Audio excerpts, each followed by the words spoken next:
ఇప్పుడు చలికాలం కదా, చలి పడగానే చాలా మందికి ఒకటే సమస్య మొదలవుతుంది. టాయిలెట్ కి ఎక్కువ సార్లు వెళ్లాల్సి వస్తుంది అని. ఇది పిల్లలకి కావచ్చు, పెద్దలకి కావచ్చు, వృద్ధులకు అయితే ఇంకా ఎక్కువగా ఉంటుంది. ఇక్కడ చాలా మంది ఏం చేస్తారంటే టాయిలెట్ ఎక్కువగా వస్తుంది కదా అని నీళ్లు తాగడం తగ్గిస్తారు, లేదా బయటకు వెళ్లాల్సి వస్తుందనే భయంతోనే టాయిలెట్ ని ఆపుకుంటారు. అదే అసలు పెద్ద సమస్యకి రూటు. ముందుగా ఒక విషయం అర్థం చేసుకోవాలి. చలికాలంలో టాయిలెట్ ఎక్కువగా రావడం ఏదో జబ్బు వల్ల కాదు. ఇది మన శరీరం చేసే నార్మల్ రియాక్షన్. చలి పడగానే మన శరీరం లోపల వేడిని కాపాడుకోవడానికి రక్తనాళాలను కుదిరించుకుంటుంది. దాంతో రక్తం ఎక్కువగా లోపలికి వెళ్తుంది. అప్పుడు కిడ్నీలు బాడీలో నీరు ఎక్కువగా ఉంది అని భావించి యూరియన్ ఎక్కువగా తయారు చేస్తాయి. అందుకే చలికాలంలో టాయిలెట్ ఎక్కువగా వస్తుంది. ఇది ఇప్పుడు ఇక్కడే మనం చేసే పెద్ద తప్పు ఏంటంటే టాయిలెట్ ఎక్కువగా వస్తుందని నీరు తాగడం తగ్గిస్తాం. నీరు తాగడం తగ్గితే మొదట్లో టాయిలెట్ తగ్గినట్టు అనిపిస్తుంది, కానీ లోపల చాలా డ్యామేజ్ జరుగుతుంది. నీరు తక్కువ తాగితే యూరియన్ ముదురు రంగులోకి మారుతుంది. అలా అవ్వడం వల్ల అది కిడ్నీలకు ఎక్కువ ప్రెషర్ పడుతుంది. కిడ్నీ స్టోన్స్ వచ్చే అవకాశం కూడా పెరుగుతుంది. ముఖ్యంగా మహిళల్లో యూరిన్ ఇన్ఫెక్షన్ వచ్చే అవకాశాలు ఎక్కువగా ఉంటుంది. మంట,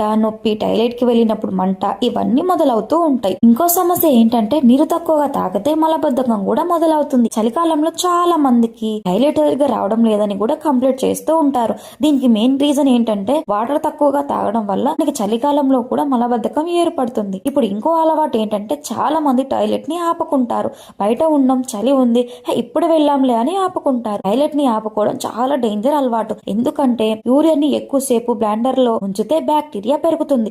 దాంతో యూరియన్ ఇన్ఫెక్షన్ చాలా ఈజీగా వస్తుంది. ఇంకా ఇది మహిళలకు ఇంకా చాలా ప్రమాదం. పిల్లలకి కూడా టాయిలెట్ ఆపుకోవడం అలవాటైతే బ్లాండర్ సరిగ్గా పనిచేయదు. ఇంకో విషయం, టాయిలెట్ ఆపుకుంటే కడుపు నొప్పి, బ్యాక్ పెయిన్ ఇలా చాలా వస్తూనే ఉంటాయి. చాలా మంది అనుకుంటారు ఇవన్నీ చిన్న విషయాలే అని, కానీ ఇవే తర్వాత పెద్ద సమస్యలుగా మారుతాయి. ఇప్పుడు అసలు మనం చేయాల్సింది ఏంటంటే ముందుగా ఒక విషయం, చలికాలమైన నీరు తాగడం తగ్గించకూడదు. దాహం అనిపించకపోయినా సరే ఖచ్చితంగా వాటర్ తాగాలి. చల్ల నీరు కాకపోతే గోరువెచ్చని నీరు తాగితే టాయిలెట్ కూడా సాఫీగా వస్తుంది. జలుబు కూడా తగ్గుతుంది. టాయిలెట్ వస్తే ఆపుకోకూడదు. అది బాడీ ఇచ్చే సిగ్నల్. ఆ సిగ్నల్ ని గౌరవించాలి. పిల్లల విషయంలో ఇది చాలా ముఖ్యం. పిల్లలు స్కూల్లో టాయిలెట్ ఆపుకుంటారు, అది చాలా ప్రమాదం. తల్లిదండ్రులు పిల్లలకి చెప్పాలి టాయిలెట్ వస్తే ఆపుకోకూడదని. వృద్ధుల విషయంలో చలికాలంలో రాత్రి టాయిలెట్ ఎక్కువగా వస్తుంది. అందుకే నీరు తాగకపోవడం కాదు, రాత్రి పడుకునే ముందు ఒక్కసారిగా ఎక్కువ నీళ్ళు తాగకుండా రోజంతా చిన్న చిన్న టిప్స్ గా తాగాలి. ఇంకో ముఖ్యమైన విషయం, టీ, కాఫీ ఎక్కువగా తాగితే టాయిలెట్ ఇంకా ఎక్కువగా వస్తుంది.